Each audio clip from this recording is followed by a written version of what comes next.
How to turn off Google Photos on Google Maps. Hello guys, so in today's video I'm going to show you how to turn off Google Photos on Google Maps. Very easy and fast.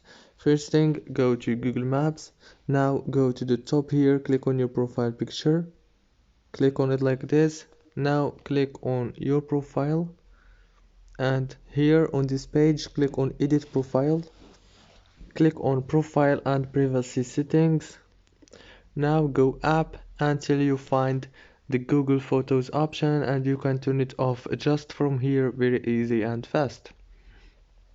If this video was helpful, please don't forget to like and subscribe, and thank you so much for watching this video until the end.